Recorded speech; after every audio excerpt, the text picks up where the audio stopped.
Hi there, folks, and welcome to Learning to Lead. You know, people learn to lead in many different ways, and there are wonderful people that are influencing others and making a difference in their leadership all around the world. And I've been privileged to experience some fantastic people who have teamed up, actually, three amazing women, single women who've decided to make a difference in the country of Taiwan. Yes, in Taipei, Taiwan, I want you to hear directly from some of those who are working to make a difference in Taiwan. Not the easiest place to present the good news of Jesus Christ. And you have to be a little bit sneaky. You have to be a little bit wise as a serpent, harmless as a dove, in order to get people to allow you to build a relationship with them. But you're going to hear from Rebecca Brittingham and her team, who are part of a ministry called Gallup. And it just so happens that this visit coincided with, in Taiwan and China, what's called the Year of the Horse. Yep, that's what year it is in the Chinese and Asian culture. The Year of the Horse, we will find a lot of galloping going on as we learn from some precious ladies who you'll hear some translations from Chinese to English.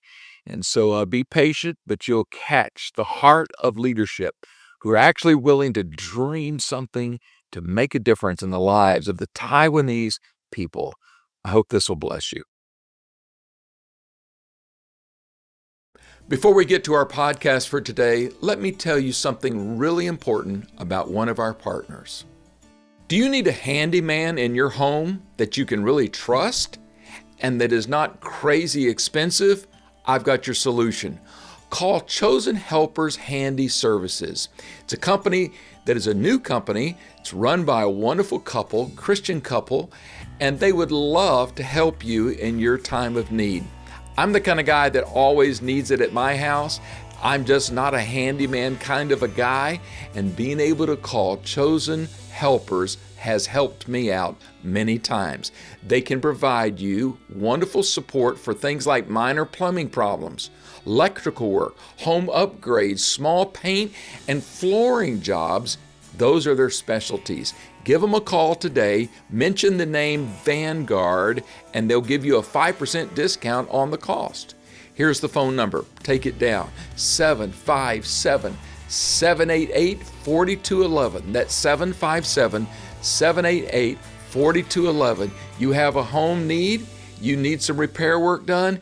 Give Chosen Helpers a call today. Well, hi, Rebecca. So good to have you join us today on Learning to Lead. And I would love for you to tell me and tell our audience a little bit about how in the world you got to Taiwan. So we go all the way back to Regent University, where you served me as a very capable graduate assistant. And you graduated there with a master's in communications. And then fast forward, you end up in Taiwan. You were working originally with a television production studio and doing broadcasts from here. So let's get right, though, a little bit more to the current action with Gallup Go. So how did you, I know you connected with your team members, first of all, at the TV studio. And how did that turn into a ministry that you're called to? Wow, that's a very good question, a very deep question, actually. First, I have to say that living in Taiwan was never part of my plan. Learning Chinese was never something I ever anticipated or expected to do. As a matter of fact, I always told God I would live anywhere but Asia and I would study any language but Chinese. So God really does have a sense of humor. Yes, he does. Sometimes we try to plan things out and God intervenes and says that he has a different plan for us. So originally when I came to Taiwan, like you said, Pastor Bobby I was working at a studio, a TV studio, and initially my plan was only to be in Taiwan for 2 years, and I thought anyone can do anything for 2 years, so I signed a 2-year contract. But while I was at the studio and living in Taiwan, I actually really grew to love Taiwan. And so when my 2 years was up, I thought, I could stay just a little bit longer. Why not just a little bit longer? So then 2 years turned to 3 years. 3 years turned to 4 years. And then I realized that after I stay in Taiwan for 5 years, then I actually can get my permanent residence. And I was like, well, it'd be kind of nice to see what it's like to live in Taiwan without working at this TV studio. So I got my permanent residence. And during that period of time, I actually started interacting or talking more with Stephanie and Shawn, and Stephanie started sharing with me her vision of starting this nonprofit organization, something focused on experiential education. Now, while I was at the studio, I had the opportunity to travel all over Taiwan. I was going to hundreds and hundreds of schools, and I was meeting thousands of students, and I've talked to many teachers and principals, and because of that experience, it really gave me insight into some of the needs of the local people, especially when it pertains to education. And I realized that Taiwan is very much a test-based society. Everything is based upon test scores and this comparison and competitiveness. There's not a lot of focus on helping to build character or helping young people to find their purpose, their identity in life. And so when Stephanie and I started talking, she shared her vision to start a nonprofit where there was a focus on identity, where there was a focus on helping young people discover their purpose, discover who they are and who God has made them to be. And I thought, that seems exactly where my heart is at. And so Gallup focuses on what we call the 4 Fs: facts, feelings, findings, future, because we live in a generation where there's a lot of focus on feelings. I feel like this person doesn't like me. I don't feel like doing that. I feel, and not a lot of focus on facts and truth. And when, Stephanie shared more about this concept and this idea, she won me over. And so, anyway, God really brought Stephanie, Shawn, and I together in a really special way. Yeah, that was definitely a God thing. So you would say that this culture is not values-based, and they're definitely not absolutes here. Would that be true in terms of what's absolute truth? It's very intellectual. It's very Yes. Any God is okay, kind of a Yes. sectarian view. Absolutely. There, Taiwan is a Taoist and Buddhist country. Yes. And, there are hundreds and hundreds of gods, in this culture. And so if you share about the true God, our God, Jesus Christ, they might be like, oh, yeah, sure, let's add another God to our list. Yeah. But then if you try to tell them, oh no, there's only one true God, they see that as being very, very threatening. And no, it's true. There aren't those type of absolutes in this culture as we have in Christianity. So Rebecca, in this kind of a country that where you have those challenges, you guys with Gallup and Go practice what sometimes you refer to as pre-evangelism work. So explain that to us, if you will. Absolutely.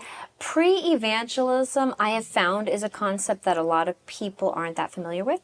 And the idea is that you spend a lot of time building relationships with people. You spend time connecting with people because people will only listen to the point that they know you care about them.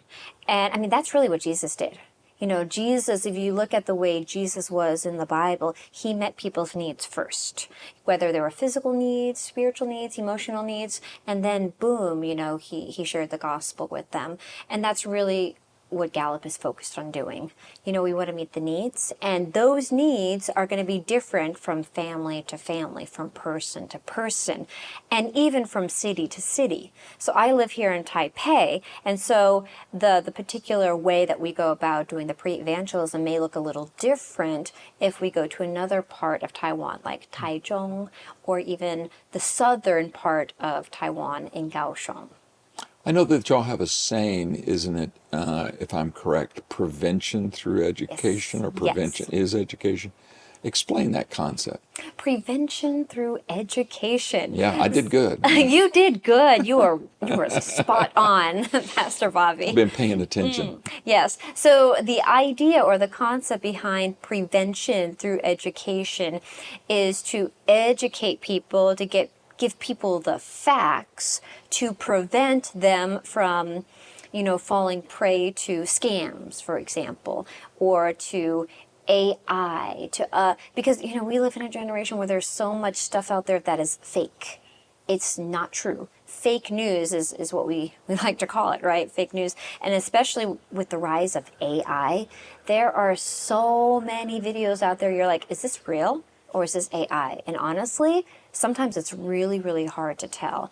And so the idea behind prevention through education is just to educate people, to help give people the facts, to encourage people to do their own research and not just be a sponge that absorbs everything and just believes every little thing that they're told, because it may or may not be true. So get to the source and know where the information is coming from. And that isn't to say that I have all the facts. It's not like I know everything, because I don't. But the idea is, if we don't know something, then we can do our research and make sure our sources are valid sources. Right. So Gallup is not a church. You're not trying to start a church. This is basically, as in the U.S. we would call it, a not-for-profit organization. That's correct. And you've selected a couple of sectors of the society to focus on, particularly children, and even the elderly, which I guess I'm in that category now. But anyway, why do you find that those are vulnerable sectors, or they're simply the only ones that are available because everybody's so busy making a lot of money? That's a really good way of putting it. People are so busy making a lot of money. Well, first, it just seems like the Lord opened up the doors for us to start working with the elderly. That actually wasn't even something we were looking at trying to start. It in some ways kind of fell into our lap.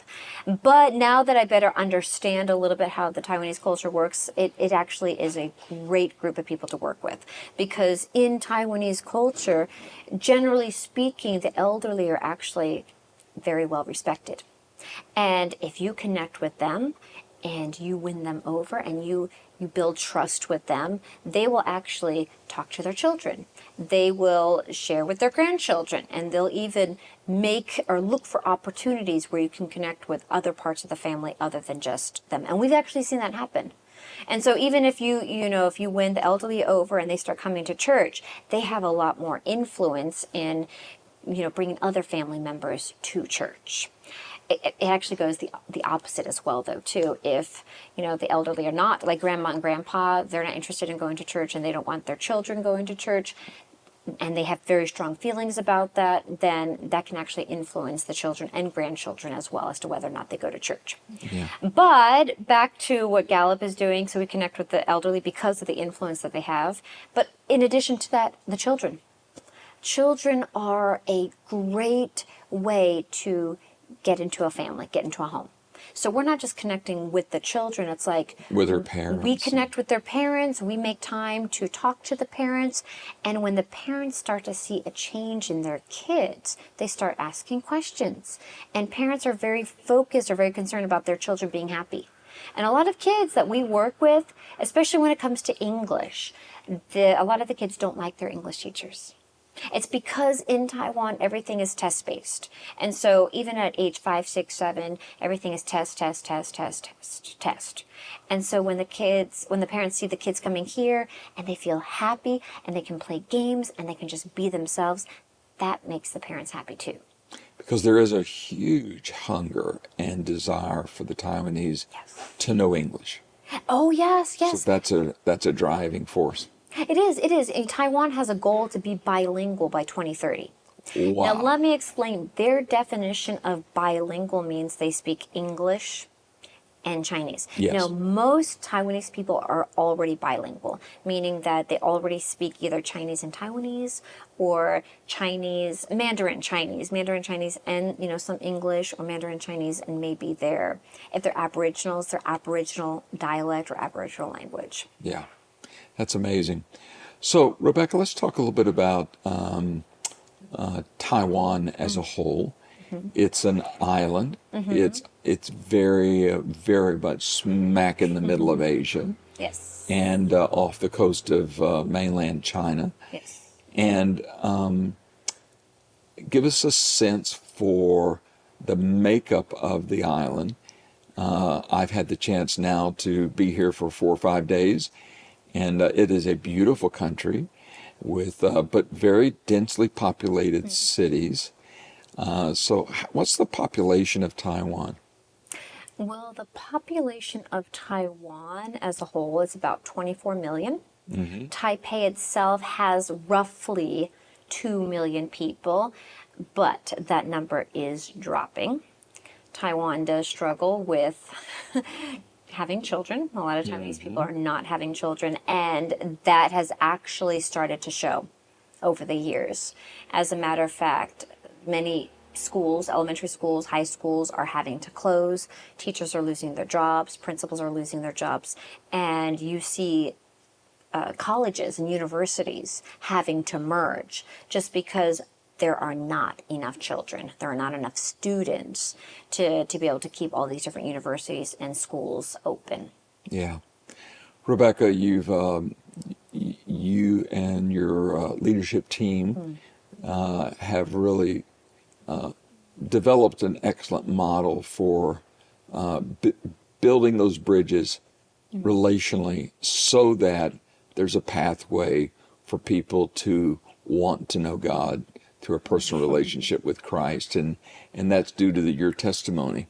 So let's just talk about your team for a moment, Okay. and we'll be introducing them and hearing from them on this podcast. But what is it like to work with a team of two other wonderful women, and the three women just being the driving force here and leading the way, pioneering in this very, very important a land that needs a presence of people who are here representing Jesus Christ? What is that team ministry like? Well, first, speaking of my team, that's actually part of our testimony here in Taiwan because we have Shawn. She's Taiwanese. Stephanie is Singaporean. And of course, I'm American. And honestly, here in Taiwan, it's rather unusual to have three different people from three different cultures coming together to start an organization like Gallup. Now, that isn't to say that they won't work together. You do see them working together, but not in the capacity that we are, where we are the core team. Right. Oftentimes, Taiwanese, the local people, will end up staying with the local people. The expats will end up staying with the expats, unless it has something to do with, teaching English, and they need an English teacher to come in. But at Gallup, we're very much trying to create a very even playing field where we're all equal. We don't look at skin color. We are, obviously we all have our different gifts, different responsibilities, different talents, but we're all on the same page and we're all equal. Yeah. And I would say, obviously it's been very challenging. I've been in Taiwan now 12 years.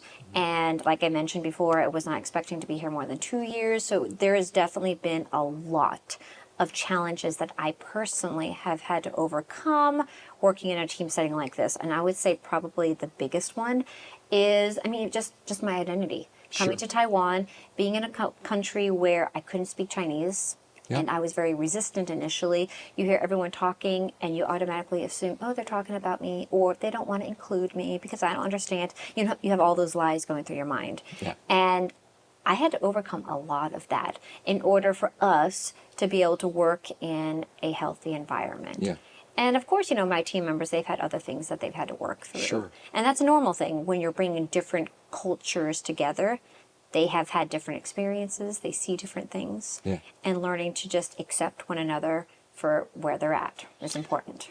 Well, I've been very impressed with the team unity that y'all have demonstrated, and in addition to working together as the leadership team for Gallup, you also live together. So, I mean, that just kind of adds to the dynamics, doesn't it? And by the way, you're Chinese. I'm very impressed. I've known you many years, and I'm like, here on the ground, I get a chance to hear you converse, and you're doing great, fantastic. One more quick question, and that has to do with something that's practical for people who are watching this podcast. We target people who are leaders or aspiring to lead, and most of the people listening to this podcast are believers and have a strong faith. What kind of lesson and practical wisdom would you offer people just in their life, wherever they're at, whatever situation they're in? What kind of wisdom from your experience now would you offer people who are wondering what their purpose and place is on this planet? Oh, that's a really good question. So I've learned so much over the years. The first thing that pops into my head, though, is just be open. Just be open to the unknown and be willing to step out in faith. And it's not always easy. You're going to face challenges. Sometimes you're even going to fail. Sometimes you're going to make mistakes. Not sometimes, you will make mistakes. You will make mistakes, and the important thing is not to beat yourself up. The important thing is to get back up and try again, because even when you fail, failing doesn't make you a failure. It just gives you an opportunity to get up, get stronger, and try again. You know, true failure is someone who fails and doesn't want to try again. And I've really had to push myself, and I've had to overcome a lot of lies in my mind about not belonging and feeling like no one wants me around, feeling like I failed and I'm not good enough. And I would just encourage you just to, if you ever do reach that point where you feel like you can't keep going, just as a reminder that God never gives you more than you can handle, and He's put you right where you're at.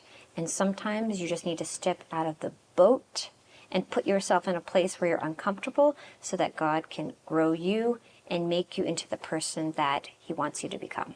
Yeah, powerful wisdom, powerful words. We appreciate it so much, you sharing with us about yourself and this ministry. And we're going to learn a little bit from some of your other team members now. God bless you, Rebecca. Thank you. Hi, pastors, nonprofit leaders, listen up. I've got a quick question for you. Do your financial systems bring you some clarity or possibly confusion, or maybe even headaches? You know, leading a church or a nonprofit is hard enough. I've done it for over 50 years. And the worst thing is to have a financial system that just doesn't work, or maybe it's just confusing to you. It shouldn't be a part of your problem. My friends at Redwood Stewardship can partner with you as a church leader or the leader of a non-profit, and they will help you today. They're going to bring you clarity, some structure and confidence to your financial operations. They do things like budgets, reporting, spending systems, strategy even 990s. They help with leaders getting aligned in your organization and keeping your church or your organization healthy. If your organization is growing, changing, or just needs things to run more smoothly, give them a call today. Visit redwoodstewardship.com. That's Redwoods, plural, redwoodstewardship.com. They'll give you less confusion and more clarity for your church or your organization. Check in with them today. Well, what a pleasure it is today to meet a couple of the wonderful women that are a part here in Taipei, Taiwan, of the team that is a part of the Gallup team. So first of all, that's right, you all are it. So we're going to start off with asking some questions to help us understand more about what God has been doing and how you girls are a part of that. Stephanie, tell us a little bit about your background and what brought you. I know that you're originally from Singapore. What brought you to Taiwan? I felt the Lord led me in a very different direction, but a very good direction. And I stayed put here because I was struggling a lot with God. What is your dream for me? What do you want me to do? I don't know what you want me to do. I want to go to Canada. I want to go to the States. But during that time, it was the layman's crisis, the financial crisis back then, 2008, 2010. Right. So no places want me. No country want me. I mean, as a registered nurse, nobody wanted me. Right. Right. And it was hard because I don't know what God wanted me to do. Yeah. And sure. I wanted to leave and go to Canada, go to Australia, go to US, gonna go back there. But I knew God was leading me and I need to stay and wait upon the Lord. And so you ended up meeting, I'm assuming kind of the meeting connection point with Rebecca was through the TV station at the time. Right. And did you already know Shawn? Yes, I actually knew Shawn first before Okay. I knew Rebecca. Great. Right. Mm-hmm. And then all three of you got connected there. Oh, yeah, it's amazing. We Yeah. were working on the same level, third floor. Yes. The building was like 6 floors, and we were Wow. on the third floor, and Okay. there were 2 departments on that same floor. And Shawn was the art department. Both of us were the English department, of course. Excellent. Right. Excellent. It's amazing how God brings things together, isn't it? Yeah. How you look back in time and you go, that was just ordained by God. That's right. I mean, I couldn't have done it. I would not have stayed in Taiwan. That wasn't my plan. Yeah, you wouldn't plan it. Nope. No. Well, let's talk about Gallup, and let's talk about the early days of Gallup and how God has moved and kind of what you do now.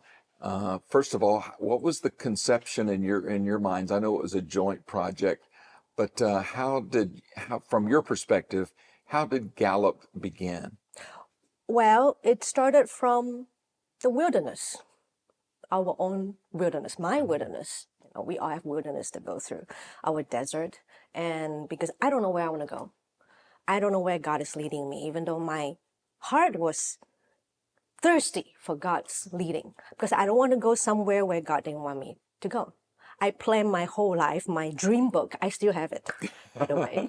Back in the States when I was studying and working there as a nurse, and I had this dream book that I wrote up and I dedicated it to the Lord. I was like, I'm doing this for the Lord. And when I gave it to him, I guess he was like, ha, Stephanie, finally you gave me your dream book. That's right. So he can take charge and have the authority over all his the plans. dreams. And guess what? He changed it He's good. dramatically. He's So- good about that, so isn't he? I was struggling because nothing works. He didn't go by my dream book. You know, I want to stay in the States. I want to go to Canada. Nothing works. And I had to stay put in Taiwan. And my relationship wasn't working too. And so I had to stay put at the company, the TV production company. And I had to stay put there and keep seeking the Lord. And my wilderness was, I found out that I have so much pride in me. At the same time, I was so confused. Like, I'm here in Taiwan, but I'm Singaporean. I want people to know where I'm from. But at the same time, I wanted the local people to accept me. And then working in the English department, you have a lot of foreign teachers, especially majority of them are from America. And there was this identity struggle, culture struggle. Like you really don't know where you're going to fit in. Right. And I realized that I'm just trying to find labels on a can, you know, like Yeah. can, like Yeah. baked beans. Right. That's so European. It's okay. It's you all know, right. like labels on a can. And I realized that I'm trying to look for that label to try to fit into that can. Am I Taiwanese? Am I American? You know, I have like this background, I have this background. I have the Singaporean background. And I had to deal with a lot of struggles and confusion of being who I am. And working in the department as well, you know, I'm kind of like the secretary, but also the scheduler of like English teachers' task. And so there was the need to always try to find a place to fit in. And it was so hard. Should I talk a certain way? Should I do things a different way? I know where I'm from. Sometimes the things I think about, or how I think about things are a little different, from the different cultures that we came from. So my wilderness was really like, God, what do you want me to do? I don't know. And then a book came, and I'm not trying to promote anything, but it was called Running with Horses. By Eugene Peterson. Okay. Sure. I love to read. Rebecca loves to read. Yeah. We all love to read, and we often share about what we read. Right. And I in that book it was about Jeremiah. Oh my goodness, I've never liked Jeremiah because it was boring. I'm gonna be honest. Yeah. But the whole book is talking about Jeremiah and his struggles as a prophet, and how his own people rejected him, and how the Lord spoke to him when he was complaining why wealthy people they live in peace and in comfort. Nothing happens to them. People who spoke about God on their lips, yet they don't live it out. Why are they seem happy? But him as a prophet, he had to go through so much persecution.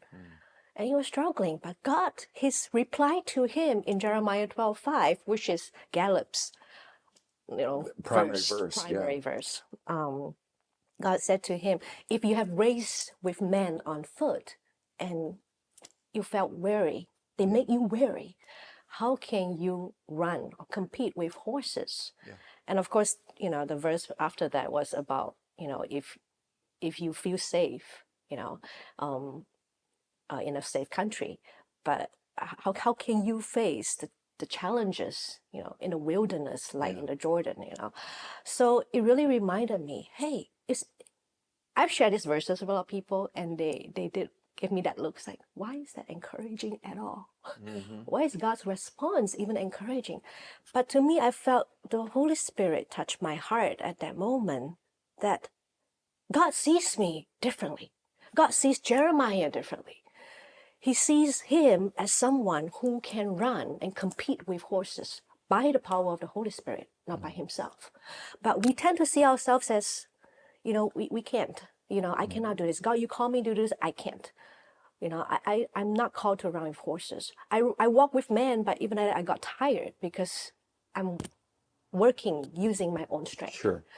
So that verse really jumped out. Inspired. And of course, we're sharing about it. We're like excited, So it's very important to have spiritual community and people you can trust. We talk about it. Rebecca was really excited. We talk about it, and she read the book. So it resonated with all three of you. Oh yeah, and we're like, God called us to run with the horses, which means to do the impossible. Yeah. And only by His Holy Spirit then can we gallop. Yeah. It's amazing. Yeah, even over the couple of days that I've been here, I've heard y'all mention in your classes and your connection points, you keep bringing in the whole galloping with horses, let's gallop. I noticed how you have integrated it into your speech, which is wonderful. It's wonderful. Yeah, that's our heart. Let's meet Shawn. What a pleasure it is, Shawn, to meet you. You're kind of the third part of the Trinity here. And God has used you in a very significant way. You are one of the three that we're talking to today. You're Taiwanese, and you have a very important role today in Gallup. Would you describe for us and those who are watching and listening, how do you serve God through Gallup today? And we're going to let Stephanie translate for you, I think. And so just share from your heart. 我怎么样透过 Gallup 来服侍神 How do I serve God through Gallup? Gallup 起初就是为了这个社区，让社区的人可以接触到福音。Gallup started for the community and hoping that the community can come in contact with the gospel. 因为社区的人要来教会，其实并不是那么容易，因为神说去10万名成为我的门徒，所以我们是走出去的。So it's not easy for the community to come into churches, but Jesus told us to go into the community, go and make disciples of all nations. So we need to go into the community. 所以我们那时候就在想说，如果在这个有一个平台，那让社区的人可以进入到这个平台，让我们的价值观可以跟他们建立关系，用我们的价值观跟他们建立关系，让他们也发现他们里面有一个价值。我想这是福音的第一步。So for us, we felt that the community needs a platform to go through this platform, and from this platform we can share our values and a lot of our principles, of course, from the Bible. But from this platform, then they can come to know the gospel, which is the first step. 所以这个 Gallup 要做的其实就是第一步，让他们透过各样的方式，让来的人可以找到他们生命里面原来我是有价值的啊，然后我们才可以进一步的去分享，哇，你这个价值是从哪里来的？是从上帝那里来的。So through this platform is the first step. It's like for them to come to know the value and who they are. And because of this, they can find that value in them and come to know God. 我想这个透过 Gallup 来服侍神，这个是我们的第一步，就是接触社区的人群，不让他们被排挤在教会之外。但我们并不会说我们是教会，是因为神给我们这个智慧，透过这个平台跟人建立关系。Right. So through this platform and through Gallup, this is how we make connections with the community and have them come here to get to know God. 所以透过分享来做上帝的事工，就是它是一个平台，让社区的人可以进到这里来，而不是被排在教会之外。So through Gallup, we are a platform for people to come in, and so that they will not be ostracized on the outside.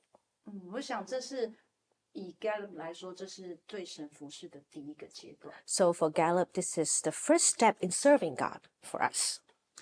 So when you find people who you have many different ways of connecting, and you focus on people who are open to just receiving your love and your service, the elderly, children, young people, what do you find?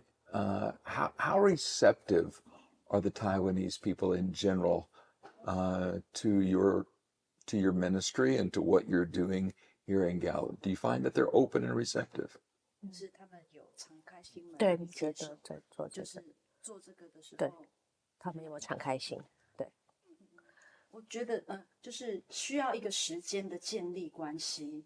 那他们来的时候，我们都是陌生人，可是透过这个活动的方式，透过跟人接触的方式，他们对我们建立一个信任，喜欢我们。So it takes time actually to build a relationship with them, because when we first started, we're strangers to them. So they need to come in here, and we need that time to actually build that relationship. 所以当他们这些来的，不管是长辈还是小朋友，或者是小朋友的家长，当他们开始分享课程以外他们自己的事情，我就发现他们的心慢慢在打开跟接受。So be it elderly or children, because we come in contact with different people. So when they come in here and they share about their experiences, share about their background, this is them opening up to us. Your background, if I remember right, you're an artist and a graphic designer, and you're extremely gifted and creative, and I've already observed that. I was trying to do origami today with your direction, so I'm not sure that I succeeded, but anyway, you're a very gifted instructor. And are these the things that are close to your heart, you're passionate about? 这个是我使用的工具之一。 This is one of the instruments I use. 因为面对长辈，长辈们的自我价值观通常都是比较低落。 Because facing this elderly, a lot of them actually, when it comes to their own values, how they see themselves, is actually very low, very weak values. 尤其是这个世代，现在这个年纪的长辈， Especially the elderly of this generation. And it's cultural? 是跟文化有关系吗？应该是说，在他们年轻的时候，经济起飞，所以他们很努力在做家务，在做工作，在扶持家里，照顾家里的小孩、先生。那当他们这个年纪退休下来，他发现，哎，我好像除了照顾家里先生小孩，我好像不会什么。 So during their early days, this elderly right now, during their early days, that is when the whole financial environment is just stepping up. And for them, they spend a lot of time in their homes, like being homemakers, taking care of children, okay, taking care of grandchildren. So for them, it's like suddenly at this age in this generation, that's all they know what to do. Okay? And for them, yeah, it's different. Yeah. Yeah. 对我的工具就是 craft， 就是手作嘛。那在他们年轻，在这一代长辈年轻的时候，他们很少接触这种艺术的课程，所以这是一个我的工具。So for me, of course, I use craft because when this elderly were younger, they seldom come in contact with art and craft. It's not a luxury for them. Okay, so for me, I use craft to come in contact with So them. they really enjoy that. Yeah， 他们真的很喜欢。他们真的很喜欢 Yeah, they really like that. 一开始他们觉得哦，我不会，我不会，可是不会，他们还是一直要做。 Yeah, they will keep saying, I don't know, I don't know, I don't know. But even though when they say, I don't know, they still want to do it. Oh, yeah. Okay, yeah. Yeah, they're very good too. Training. 做好会有一个成就感，先让他们心里面找回一个价值。And after the process, they have something, that they made, and you bring up their value. When you talk to, I'm curious, you have an interesting leadership team. So you have one Taiwanese, one Singaporean, relocated to Taiwan, and then an American who is living in Taiwan. So that's quite an interesting leadership team. From your perspective, I don't want to be too personal, but what has maybe been one challenge of working together with such a diverse team? One challenge. 最大的挑战就是我们在一起的时候怎么碰到的最大的挑战，对不对？老实说 Honestly, 我们都会有意见不合的时候，不一样意见的 we 时候。 definitely have different opinions. 最大的挑战是我很生气的时候，我没有办法表达。 The greatest challenge is when I'm really, really angry, I cannot express myself very clearly. 对，好，这个是一个很大的挑战，但是这个是生活层面，然后 But this is one of the challenges, but this is more like, in our daily life. Of course. 那在 Gallup 这个平台，就是说我们会透过很多这个政府机关，我觉得最大的挑战是我去跟政府机关联络或窗口联络以后，我就要跟 team 一起来解释。那特别是大家从不同国家来，这个对于法律的这种认知跟不同的观点，我觉得这个对我来说是一个挑战。 Another challenge is because the Gallup platform, some of our services, we work closely with the government. And so when there are changes in policies, government policies for our services and whatnot, I have to communicate the policies change. And that has to do with terminologies, rules, regulation, and having to communicate that to my team members, my diverse team members. That's very hard. That could be difficult. Yeah. Well, all three of you, I observe, are extremely passionate and gifted. That's a good thing.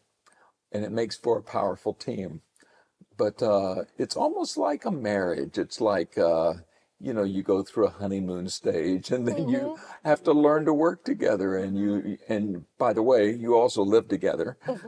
So y'all are very, very tight, but you've learned to love one another, work with one another, and as a result, you're able to serve the people here in Taipei.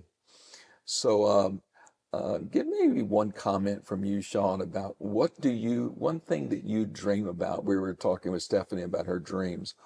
Something that you dream that you would like to see God do through Gallup in the future? A dream. 一个梦想，你希望 What would you 透 like to 过 see? Gallup，你看你想看到什么 ？Big question. Big Big question. question. Big question. Because she has many dreams that Yeah, I have many dreams. Yeah, choose one. 因为我们做这个是有个使命跟意向嘛，就是最终让进来的人，他们可以看见说，哦，原来这世上有一位创造主这么爱我。because when we do this, we have a calling and a vision. So we really hope that people who come in through Gallup, eventually they will see that, wow, there is a creator, God who really loves me and value me. 对，那我知道那很多教会也在做这件事嘛，那为什么一定是 Gallup？那是因为我们用一个不同的方式来呈现，不是说比较，而是我也希望这些社区的人从不认识神到认识神，他们发现哦，原来这样子也可以认识神，不是说好像说人家规定我一定要进到教会里面。但我讲这个意思是说，到认识以后，我们还是鼓励他们进到教会。我是说这个途径。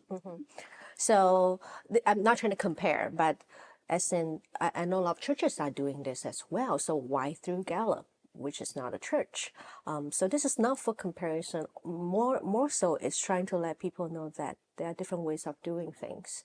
And Gallup, even though it's not like a church, but through Gallup, you can also share about values and whatnot. And eventually, we will also introduce them to the church and let them go to visit the church. 就是更生活化、更与他们相处的来实践这个信仰，就不是教条式，不是法条式。So of course, it's not like a legalistic method. It's actually sharing lives. And sharing experiences. It's not following like, oh, I have to do this a certain way. But it's like a lifestyle. Yeah.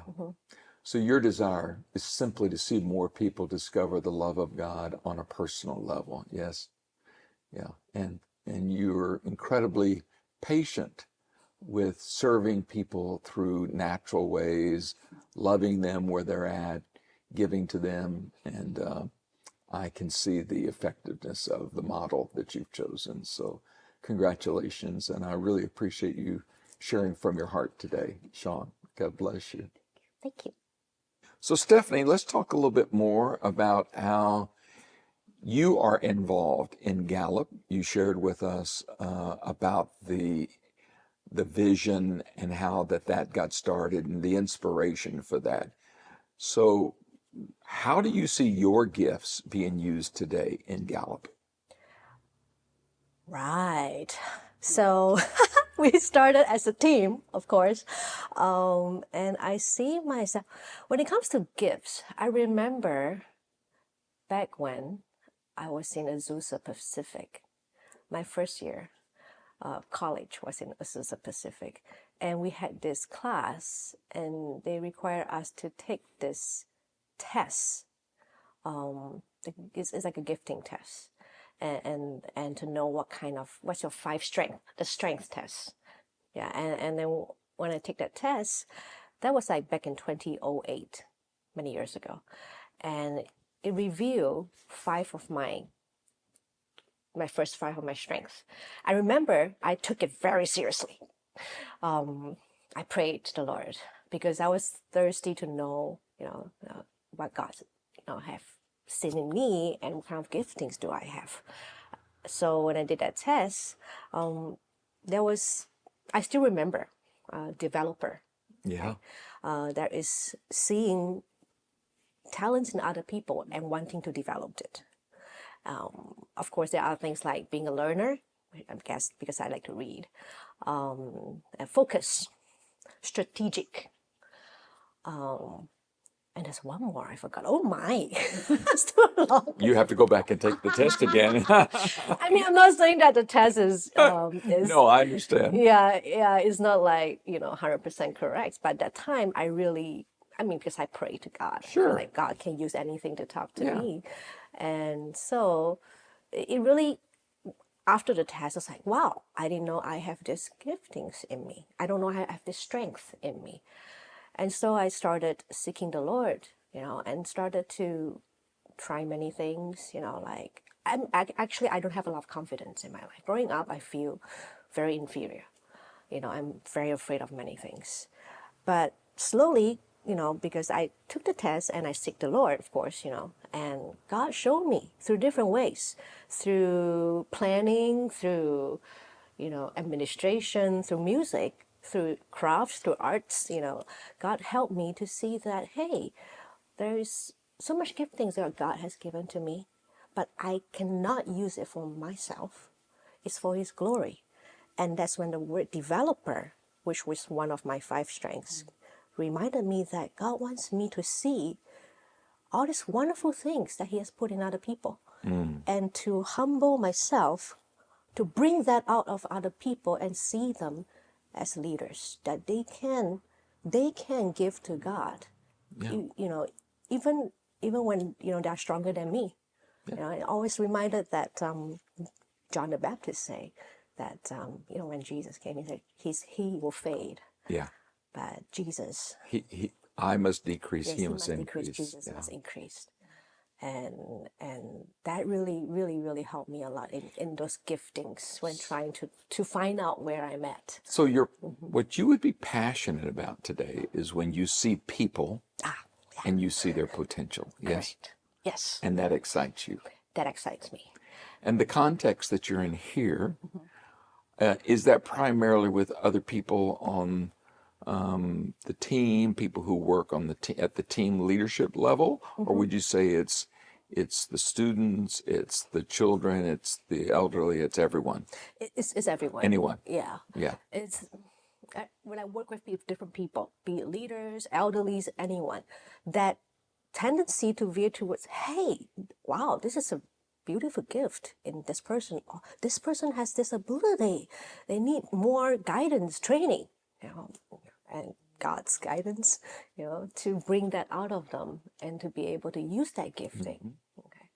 When you see people, foreigners in general, and I'm asking you because you've been through the cultural adjustments and the societal adjustments by now being here in Taiwan. How many years now have you lived? 16. 16 years. 16 See, years. so you're Taiwanese. So really. So, so what would you say one of the most important things for foreigners to learn if they're not just for a vacation holiday, but if they're coming and they really want to make a difference in Taiwan? What would be one of the most important lessons that you could share? One of the most important lessons, and I think it's one of the most difficult, is to be able to, it's back to what I talked about, I must decrease and He must increase.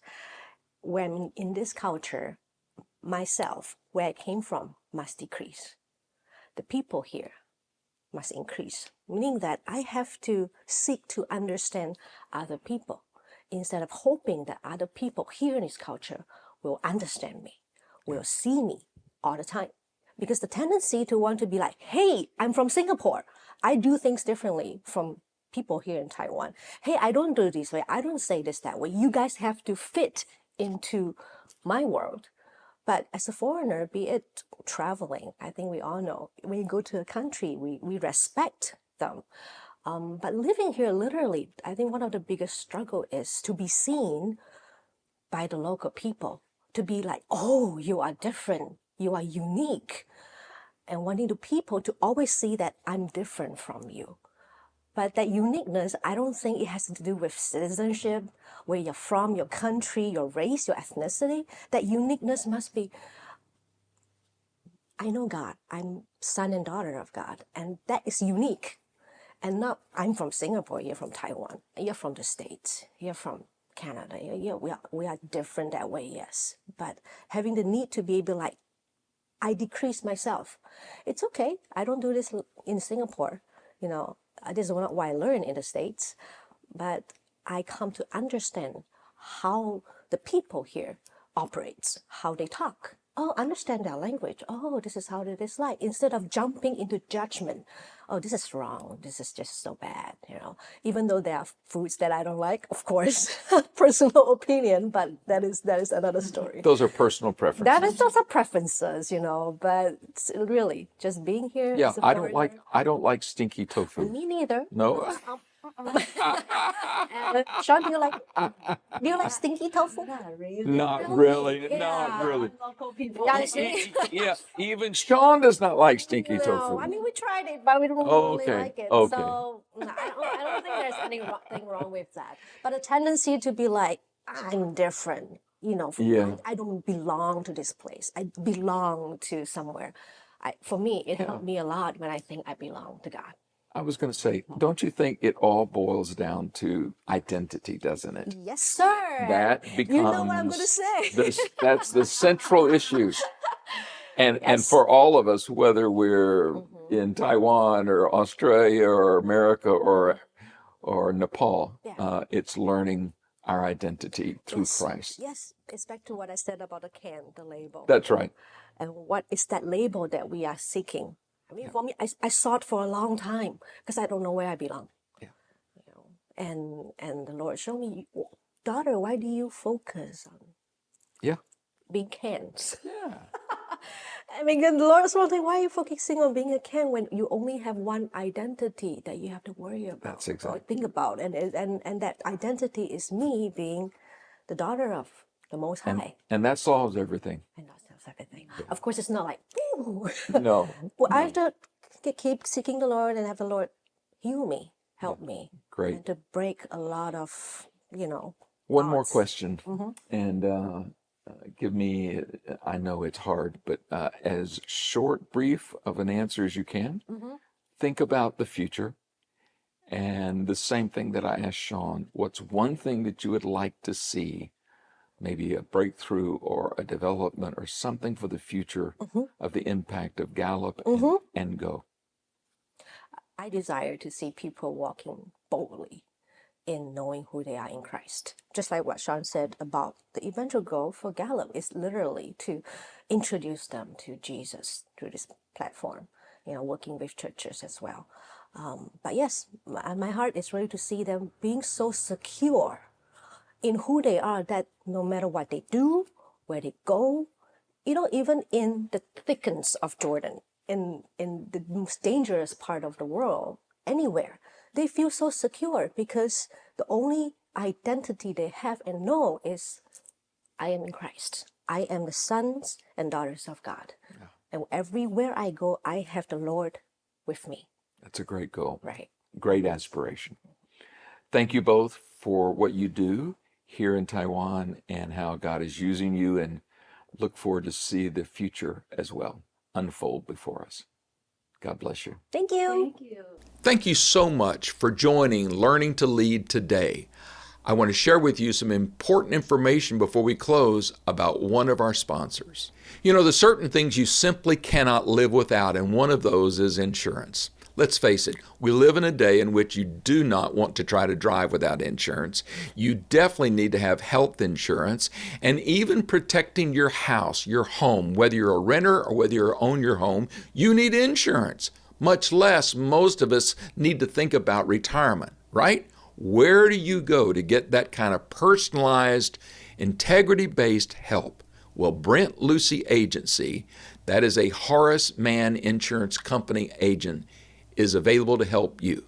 They're located in Southeast Virginia. They work the entire state of Virginia, and they provide all of the above. They focus on auto, property, supplemental, life insurance, as well as financial planning services for your future.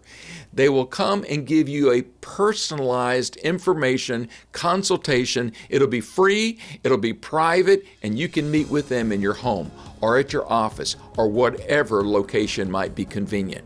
The Brent Lucy Agency provides exactly what they promise, and that is great service, affordable products to meet your insurance needs today. Give them a call at 757-562-0936. 757-562-0936. Thanks for tuning in to Learning to Lead. Be sure to subscribe so you never miss an episode, and follow Dr. Bobby Hill on social media for more inspiration, insights, and updates. For more information on his ministry roles and resources, visit drbobbyhill.com.